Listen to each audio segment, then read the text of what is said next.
Hi friends and followers, ఎలా ఉన్నారు? మనమంతా సంతోషంగా ఆరోగ్యంగా ఉండాలని, ఆ శంకు చక్రధరుని చల్లని చూపులు మన అందరిపైన ఉండాలని, మనం చేసే ప్రతి పనిలోనూ ఆ సాయినాథుడి కరుణా కటాక్షాలు, దివ్యానుగ్రహం మనకు ఎల్లప్పుడూ తోడుగా ఉండాలని మీ అందరి తరపున నేను కూడా బాబా గారిని కోరుకుంటున్నాను. ఫ్రెండ్స్, మన ఛానల్ ఎవరైనా ఫస్ట్ టైం చూస్తుంటే సబ్స్క్రైబ్ చేసుకొని ఒక లైక్ ఇవ్వండి. దానివలన మన సాయినాథుని వీడియోస్ సమస్యల్లో ఉన్న మరికొంతమంది సాయి బంధువులకు చేరతాయి. బాబాగారు మనతో చెప్పే ఆ దివ్య వాక్కులను వినటం వలన బాబాగారి దివ్య అనుగ్రహంతో పాటు మనసుకు సంతోషము, మనం కోరుకున్నవి నెరవేరతాయి అనే ఆనందంతో పాటు బాబాగారు మన కష్టకాలంలో మనతో పాటే ఉన్నారు అనే నమ్మకం కూడా కలుగుతుంది. ఈరోజు బాబాగారు మనతో చెబుతున్న అదృష్టకరమైన సందేశాన్ని గురువాక్కుల ద్వారా తెలుసుకుందాం. బాబాగారి సందేశము అంటే మన జీవితంలో ప్రతి నిమిషము గుర్తుంచుకోవలసిన గురువాక్కులుగా భావించాలి. మన సాయి తండ్రి ఎప్పుడూ మనల్ని అనుగ్రహించేందుకు, మన జీవితాన్ని ఉద్ధరించేందుకు ఆ తండ్రి మనతోనే ఉంటారు. మనల్ని ప్రతి క్షణం హెచ్చరిస్తూ ఉంటారు. మంచి మార్గంలో మనం కోరుకున్న వాటిని పొందే అదృష్టాన్ని మనకు అనుగ్రహించడం కోసమే తన సందేశాలను గురువాక్కుల రూపంలో మనకు అనుగ్రహిస్తున్నారు. అలాగే ఈరోజు కూడా ఒక గొప్ప సందేశాన్ని బాబాగారు గురు అనుగ్రహంతో మనకు తెలియజేస్తున్నారు. బాబాగారి పాదాలపై నమ్మకంతో, శ్రద్ధ సబూరితో అందరము ఆ తండ్రి దివ్యానుగ్రహానికి పాత్రులమవుదాం. బాబాగారు మనతో చెబుతున్నారు, తల్లి, నీకోసమే నీ జీవితంలో ఒక అద్భుతమైన నిధి దాగి ఉంది. ఆ అదృష్ట దేవత నిన్ను అనుగ్రహించేందుకు ఎదురు చూస్తున్నది. కానీ అంత విలువైన నువ్వు కోరుకున్న ఆ అదృష్ట సంపదను నువ్వు పొందాలి అంటే, ఆ అదృష్ట దేవత నీ ఇంట నిలవాలి అంటే గొప్ప సహనం నీకు కావాలి. మంచి మనస్సును నువ్వు కలిగి ఉండాలి. తొందరపాటుతనం అస్సలు నీకు ఉండకూడదు. ఎందుకంటే అత్యంత విలువైన వాటిని నువ్వు పొందాలి అంటే మంచితనంతోనే వాటిని నువ్వు సాధించగలవు. అప్పుడు మాత్రమే ఆ సంపద నీ ఇంట తరతరాల పాటు స్థిరంగా ఉంటుంది. అలా నువ్వు సంపాదించుకున్నది ఏదైనా నీ అదృష్టంగా మారి నీకు ఆనందాన్ని, సంతోషాన్ని ఇచ్చే గొప్ప ధననిధిగా కాగలదు. తల్లి, మళ్ళీ మళ్ళీ చెబుతున్నాను, ఎదుటివారి కన్నీళ్లను, బాధలను, సమస్యలను చూసి ఆనందించేవారు ఎక్కువ రోజులు సంతోషంగా ఉండలేరు. కాబట్టి తల్లి, నీ కన్నీరు చూసి సంతోషించేవారు తప్పకుండా వారు బాధపడే రోజు రాబోతున్నది. బిడ్డ, నువ్వు కోరుకునే అదృష్టం నీకోసం నేను దాచి ఉంచిన ధననిధిగా, నీ ఇంట నీకు సంతోషాన్ని, ఆనందాన్ని కలిగించేదిగా, శాశ్వతంగా నీతోనే ఉండబోతున్నది అని మన సాయి సమర్థులు ఒక చక్కని సందేశాన్ని మనకు అనుగ్రహిస్తున్నారు. సాధారణంగా మన జీవితంలో మనకు ఎన్నో సమస్యలు ఉంటాయి. కొన్ని మనం కోరుకున్న వెంటనే జరగవు, మరికొన్ని మనం కోరుకున్న దానికన్నా కూడా ముందే జరుగుతాయి. అలా మనకు ఏదైనా అదృష్టం కలిసి వచ్చి మనకు మేలు జరిగినప్పుడు మనం సంతోషిస్తుంటే, మనమంటే గిట్టని వారు మనకు జరిగిన మేలును చూసి మనకు అలా జరగకుండా ఉండాలని, మనం సంతోషంగా ఉండకుండా ఉంటే బాగుంటుందని, మనకు చెడు జరగాలని కోరుకుంటమే కాకుండా దానికోసం ఎన్నో రకాలుగా ప్రయత్నిస్తుంటారు. అయితే బాబాగారు మనతో చెప్తున్నారు, తల్లి, నువ్వు కోరుకున్నది ఏదైనా అది నేనే నీకు అనుగ్రహిస్తాను.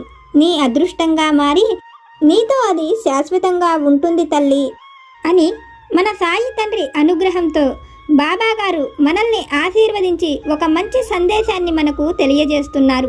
బాబాగారు మనల్ని అనుగ్రహించి చెప్తున్న ఈ మాటలలోని పరమార్థాన్ని, సత్యాన్ని ఆ తండ్రి దివ్య వాక్కుల ద్వారానే విని తెలుసుకుందాం.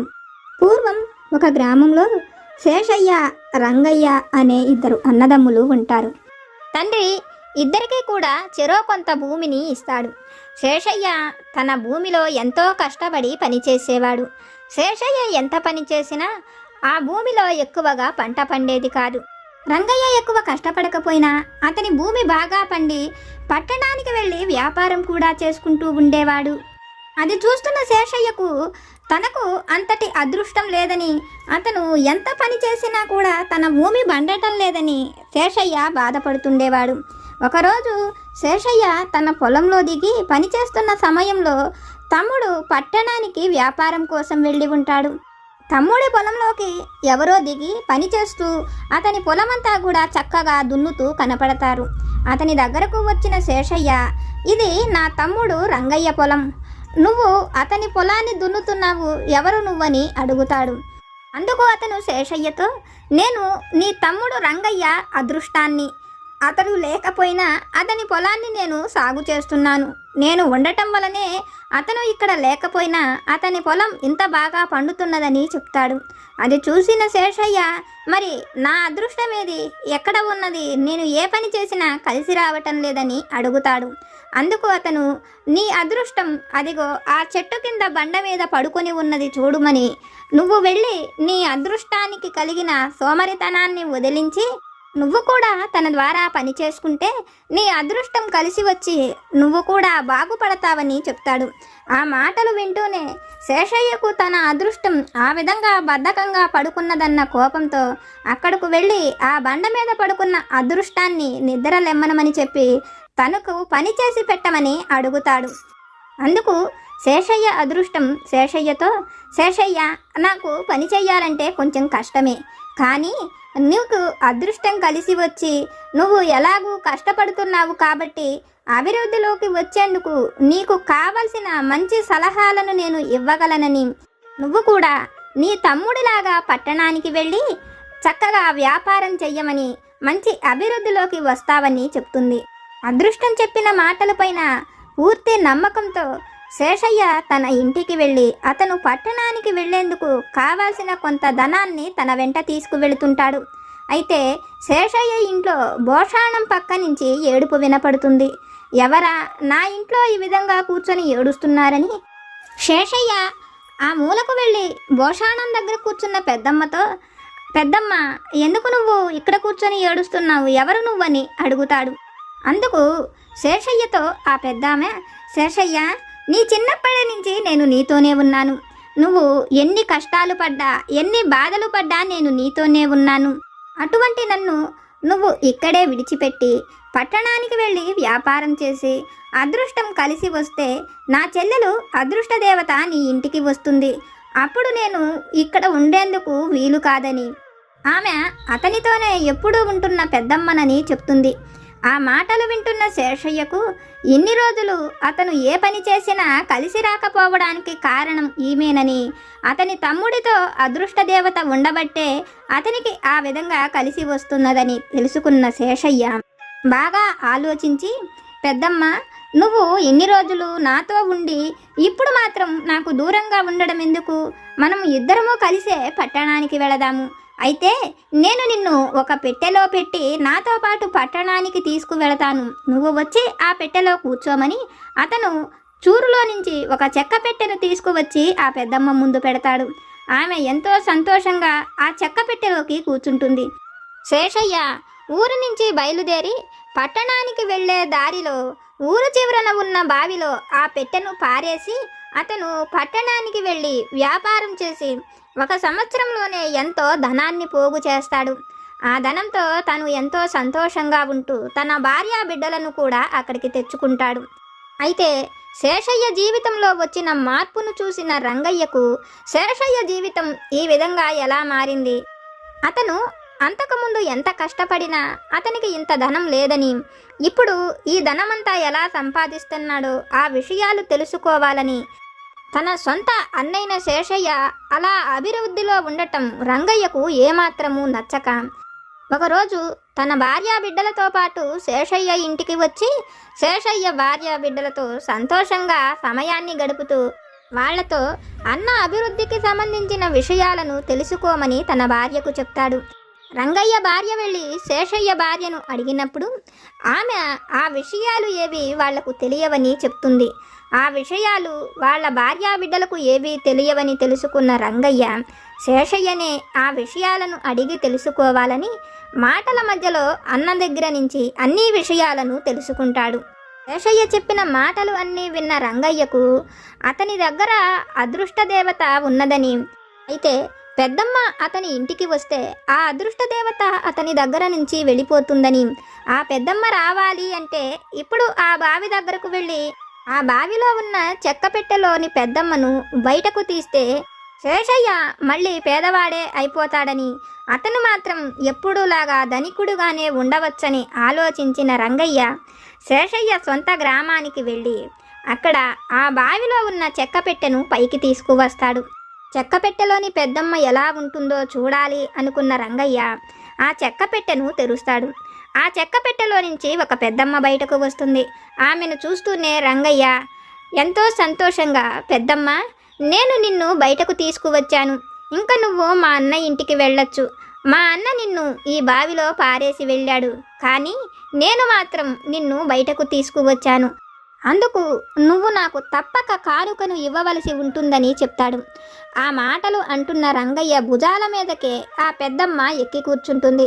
అది చూసిన రంగయ్య, నేను నిన్ను బయటకు తెచ్చాను కదా, నీ అంతటా నువ్వే మా అన్న ఇంటికి వెళ్ళాలి. మా అన్న ఇంటి దాకా కూడా నన్నే తీసుకువెళ్ళమంటే నాకు కుదరదు, నాకు ఎన్నో పనులు ఉన్నాయి, దిగి వెళ్ళమని చెప్తాడు. అయితే పెద్దమ్మ మాత్రం, నేను ఇప్పుడే కాదు ఇక ఎప్పుడూ కూడా నీ అన్న ఇంటికి వెళ్ళను, ఎందుకంటే నీ అన్న నన్ను ఈ బావిలో పారేసి వెళ్ళాడు, నువ్వు ఎంతో ప్రేమగా నన్ను పైకి తీశావు, అలాగే నాకు ఇష్టమైన లక్షణాలు అన్నీ కూడా నీలో ఉన్నాయి. నీ అన్న ఎప్పుడో తాను కష్టపడాలని, అతను అభివృద్ధిలోకి రావాలని, తన కుటుంబమంతా సంతోషంగా ఉండాలని కోరుకున్నాడు. నేను నీ అన్నతో ఉన్నన్నాళ్ళు కూడా అతను ఎప్పుడు సంతోషంగా నవ్వుతూ ఉండలేదు. అయితే నా చెల్లి అదృష్టదేవత నీతో ఉన్నప్పటికీ నువ్వు నీ అన్న బాగోగులు గురించి కోరుకోకపోగా అతని జీవితం పాడైపోవాలని కోరుకున్నావు. అందుకోసమే నన్ను ఈ బావిలో నుంచి కూడా బయటకు తెచ్చావు. నన్ను నువ్వు ఎప్పుడైతే ఈ బావిలో నుంచి బయటకు తెచ్చావో ఆ క్షణం నుంచే నేను నీతో ఉండాలని, నీ ఇంటే స్థిరంగా ఉండాలని నిర్ణయించుకున్నాను. నేను ఆ విధంగా నిర్ణయించుకున్న క్షణమే అదృష్టదేవత నీ ఇంటి నుంచి వెళ్ళిపోయింది. ఇంక నుంచి నువ్వు చేసే ఏ పనుల్లో అయినా నీకు అదృష్టం అనేది ఉండదు. అలాగే నీ అన్న నన్ను దూరం చేసుకున్న ఆ క్షణం నుంచే అదృష్టదేవత అతని ఇంట స్థిరంగా ఉండాలని నిర్ణయించుకొని అతని ఇంటికి చేరుకున్నదని, అదృష్టదేవత అయిన తన చెల్లెలు అతని ఇంట ఉన్నప్పుడు ఈమె అక్కడకు వెళ్ళనని, ఈమె ఉన్న దగ్గరకు తన చెల్లెలు రాదని, తన చెల్లెలు తరతరాలు శేషయ్య ఇంట ఉంటే ఈమె ఎప్పుడు రంగయ్య ఇంటే ఉంటానని రంగయ్యతో చెప్తుంది. ఆమె చెప్పిన మాటలు విన్న రంగయ్యకు ఎంతో ఆశ్చర్యము, బాధ కలిగి ఆమెను తన నుంచి దూరంగా వెళ్ళిపోమని వేడుకుంటాడు. కానీ రంగయ్య ఎంత బతిమిలాడినా పెద్దమ్మ మాత్రం అతని భుజాల మీద నుంచి దిగకుండా అతని ఇంటికే చేరుకుంటుంది. ఆ రోజు నుంచి రంగయ్య ఏ పని చేసినా ఆ పనిలో నష్టం కలగడమే కాకుండా పని చెయ్యాలి అనే శ్రద్ధ కూడా లేకుండా రంగయ్య ఉండే కొద్దీ దరిద్రంలోకి వెళ్ళిపోతుంటాడు. దానంతటికి అతను తన ఇంటికి తెచ్చుకున్న పెద్దమ్మే కారణమని తెలిసిన రంగయ్య పెద్దమ్మ తన ఇంటి నుంచి వెళ్ళేలాగా ఏమీ చెయ్యలేకపోతాడు. రంగయ్య పరిస్థితి ఆ విధంగా మారడానికి అతనిలోని ఈర్ష్యబుద్ధే కారణమని, ఎదుటివారు ఎప్పుడు కష్టాలలోనూ సమస్యల్లోనే ఉండాలని కోరుకోకూడదని, అలా కోరుకున్న మనం ఎప్పటికీ సంతోషంగా ఉండలేమని, శేషయ్య అతని విషయంలో ఎప్పుడూ ఆ విధంగా ఆలోచించలేదని, అందుకనే అతని ఇంటికి అదృష్టదేవత వెళ్ళిందని, రంగయ్య మాత్రం ఎదుటివారి సంతోషాన్ని చూసి బాధపడడమే కాకుండా కోరి మరి దారిన పోయే దరిద్రాన్ని తనే తన ఇంటికి తెచ్చుకున్నానని బాధపడతాడు. తల్లి, ఇది విన్న నీకు నేనేమి చెప్పాలనుకుంటున్నానో అర్థమైంది కదా. నువ్వు కోరుకున్న అదృష్టాన్ని, సంతోషాన్ని ఎప్పుడు నీతోనే ఉండేలా ఆ అదృష్టదేవతను నేను నీకు వరంగా అనుగ్రహిస్తున్నాను. బిడ్డ, ఇది నీకోసం నేను దాచి ఉంచాను. తప్పకుండా నిన్ను వచ్చి చేరుతుంది, తరతరాలు నీతోనే ఉంటుంది అని మన సాయి సమర్థులు ఒక చక్కని సందేశాన్ని మనకు అనుగ్రహిస్తున్నారు.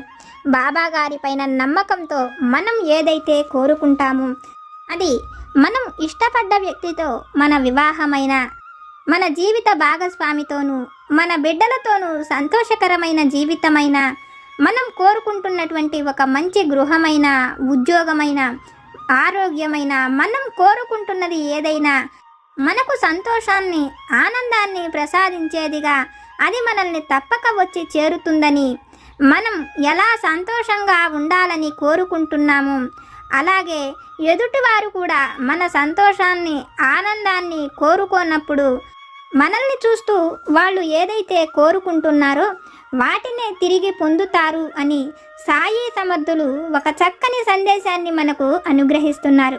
ఫ్రెండ్స్, బాబా గారు మనతో చెప్పిన ఈ మాటలను విన్నారు కదా.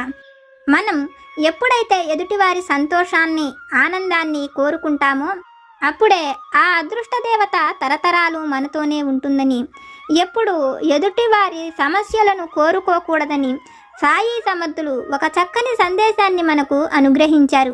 బాబా గారు మనల్ని అనుగ్రహించి చెప్పిన ఈ సత్య వాక్కులను విన్నారు కదా. బాబా గారు మనతో చెప్పిన ఈ విషయాలు కనుక మీకు నచ్చితే లైక్ చేయండి, షేర్ చేయండి. మీకేమైనా సమస్యలు కనుక ఉంటే వాటిని నాకు కామెంట్ సెక్షన్లో పెట్టండి. నేను పూజ చేసుకునేటప్పుడు మనందరి సమస్యలు తీరాలని, మన అందరి కోరికలు నెరవేరాలని మీ అందరి తరపున నేను కూడా బాబా గారిని కోరుకుంటాను. నాకు తెలిసిన పరిష్కారాలను కూడా చెప్తాను. జై సమర్థ సద్గురు సాయినాథ్ మహారాజ్ की जय।